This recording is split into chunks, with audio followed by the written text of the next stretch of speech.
I'm Chris Arias. I just signed to Jacksonville University. Shout out to all my family, everyone who supported me. Shout out to my girlfriend, all my friends, teammates, coaches. Most importantly, shout out to myself, working hard, doing everything in my power to get where I am today.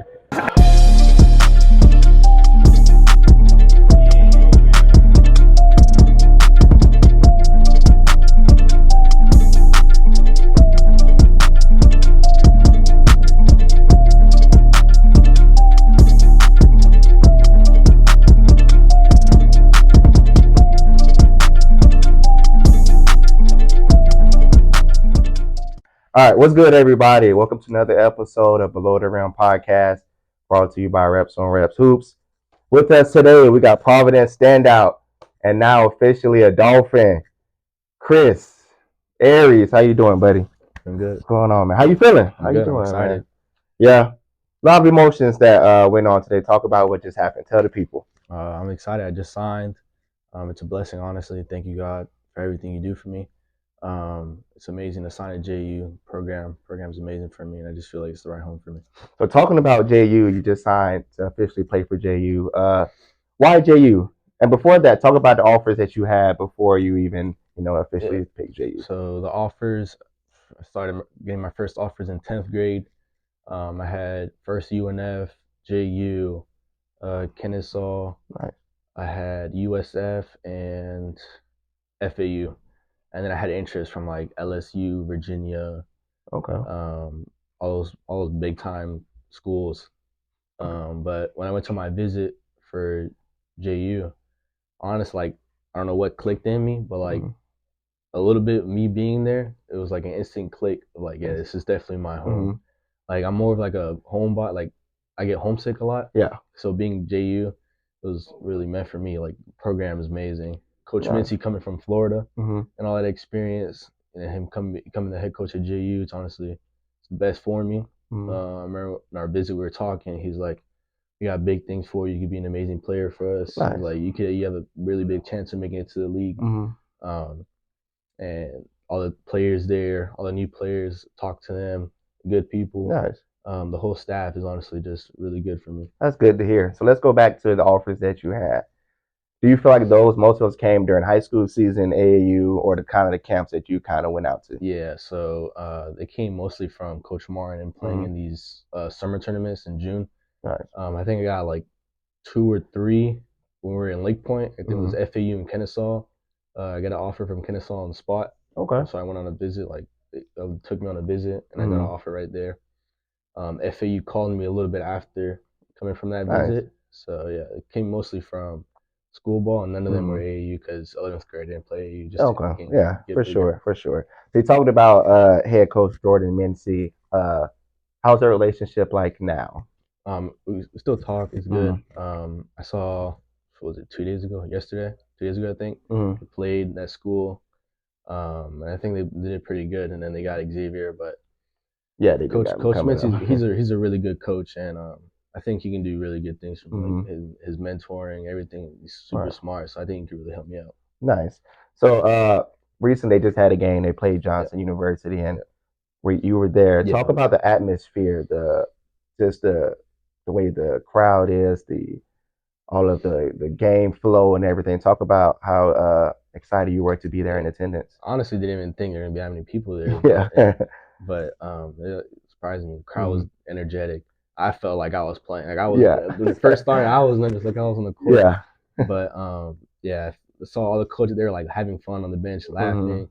And yeah, it felt really good to be there. How were you preparing yourself? Obviously for the high school season, but you have to kind of look forward. All right. How are you preparing yourself for the next level? Honestly, biggest thing, I have skill. I'm like not trying to be cocky, but obviously I get better. I have skill to be a college basketball player. But main thing is my body. Like 11th grade, finishing 11th grade, I was at 170. I weighed 170. I was like super skinny. And then I took that time off of AU. I trained, weightlifted, 8,000 calories, 4 meals every day with snacks in between. Yeah. And that helped me gain 20 pounds. So right now, 20-something pounds. So right now, I'm 193. Nice. Yeah, so honestly, body transformation is the biggest thing for me, getting bigger to handle those big guys in college. All those guys are big. None of them are little. So That's the biggest thing. My body getting stronger, getting bigger. I'm happy you said that because when you walked in earlier before you signed, I was saying, man, I didn't know you was that big. I mean, I didn't, so I can see the work that you've put in. So you are kind of considered a big guard now since you're putting on a little muscle. What is the advantage for you, especially at the high school level, considering you are a big guard? Yeah, so high school level, I could take the big, let's say a big set screen on me and they switch. I could take a big one-on-one anytime. Right. I'm in the post. I'm in the post. I can take a little guard anytime. So that's the biggest advantage of me. Size wise, no one could really guard me. Like no one could really guard me. Yeah, I know. Yeah, you don't have to say it, man. You good. So back to JU for a second. You're joining your fellow classmates, Ken Jackson, and Anakin Brown there. How do you guys see that dynamic working? Honestly, all three of us are really good players. Katie's a shooter. I can be a point guard, shooter. I can score. Anakin's a point guard. He can score. So everyone can score. So honestly, us three, I feel like we have a chance to possibly start all three of us to possibly start next year in different positions. But I think we'll be really good. All of us can score, shoot, pass, you can do anything. I mean, look at it as a competitive standpoint. Think about how practice is going to be. Right? You guys going at each other. What are you most excited about playing with those guys? Honestly, competitive, hard work. All of us are competitive. We're gonna talk smack. All of us are gonna talk smack to each other. We're gonna get in each other's head. We're gonna get mad at each other. But it's all love at the end of the day. It's all trying to make us get better. For sure. So your hometown, Puerto Rico, yes, sir. Means a lot to you, right? Yes, sir. Talk to us about what it means to you and how did it shape you to who you are today? Yeah. So recently this summer, and I went back a little bit ago. I met the coaches for the Carolina Gigantes team. So I met the coaches, saw a bunch of ex-NBA players. I didn't know there's like that many players in that league. And that BSN league is growing because I saw LeBron was at one of the games. It was DeMarcus Cousins' team versus my Carolina Gigantes team, and LeBron was there. So you can tell like that program's growing. But it's big for me, like being like for me shining out my hometown, right? And being like one of the few people to like do this, being from Puerto Rico, and then that Carolina team, I met the coaches so if like NBA doesn't work out, that's the plan. But if the NBA doesn't work out, sure. my second route is to play professional at Puerto Rico in that BSN league. Nice. That's good to hear that you had different routes and plans. I know how much it means to you. I see you post on Instagram about it. So that's cool to hear. Senior year, you guys already had tryouts, right? Yeah. So you're already practicing and getting into the flow of things. What are some of your team goals and expectations for the year? Our biggest team goal is states. We lost we should have made it. Still mad to it. We should have made it. We lost first round. But that's our biggest goal. We've been practicing hard. Defensively, we've been there. We lost one player, so we got to make it up by being way more active on defense, getting offensive rebounds, all this stuff. But our biggest goal is to win states and make it all the way. Who did y'all lose to last? Was it Windermere Prep? Windermere Prep, yeah. That was in the semifinal game? Yeah, semifinal. How was that? Talk about that. Just the whole experience of, the depth perception of the court is different.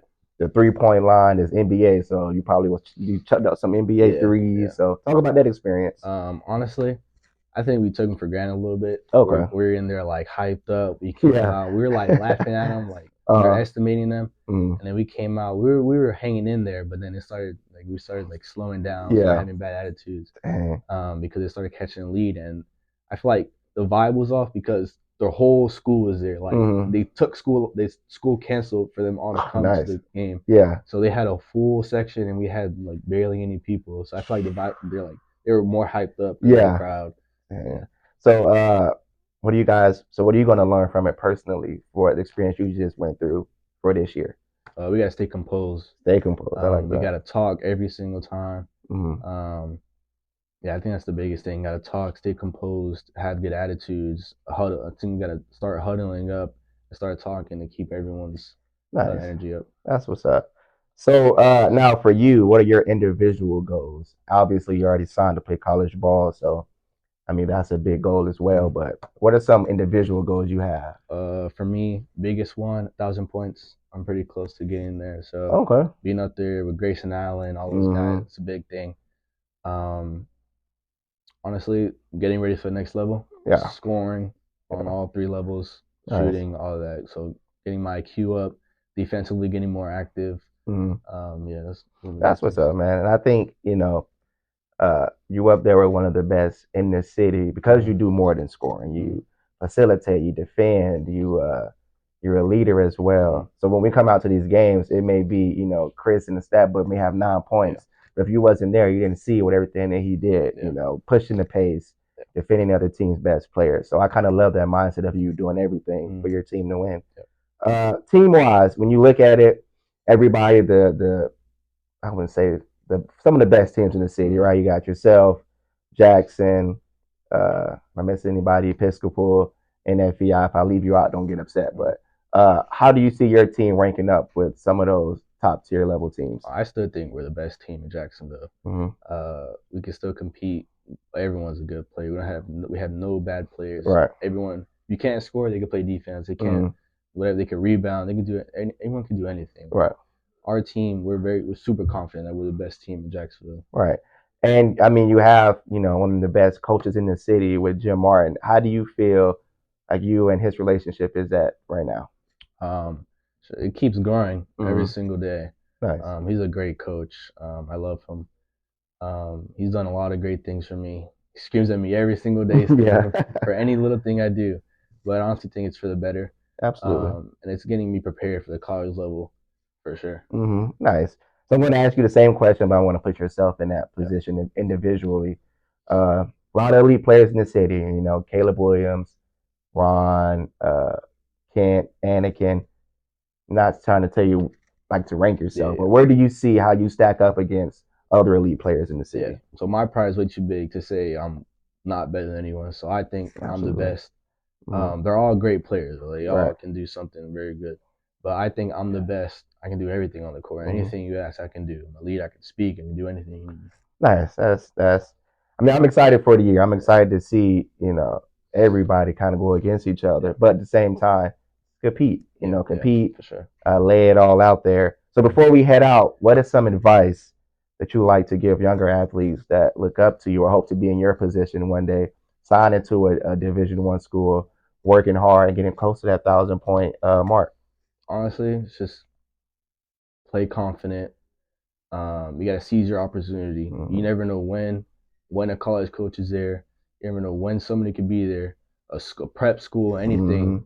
The coach can be like, dang, he played really good. Even if you didn't score a lot, you can talk, you can pad, you can do all this stuff. Any little thing that a coach sees in you, they're going to be like, oh, we want you here. And this and that connection can have you get an offer or something. So staying confident, making sure you play your best every single game. Nice. Yeah, that's great to hear. I hope kids that watch this listen to him because he's in a great position to succeed, not only in basketball but in life. I know you got to get to class. It's the middle of the day, but I got one more thing. Yeah. You have any questions for me? I'll answer them. Anything you got? Go ahead. Anything? That magazine. I'm trying to be on that magazine. Trying to be on it. How can I get on that magazine? How? This video got to get 100. I even say just views. 200 views. 200 views. He's on the magazine. All right. Perfect. That's all we got, man. Thank you for having us out, brother. Congratulations. Like and subscribe on YouTube, Below the Rim Podcast. We got Chris here. We out.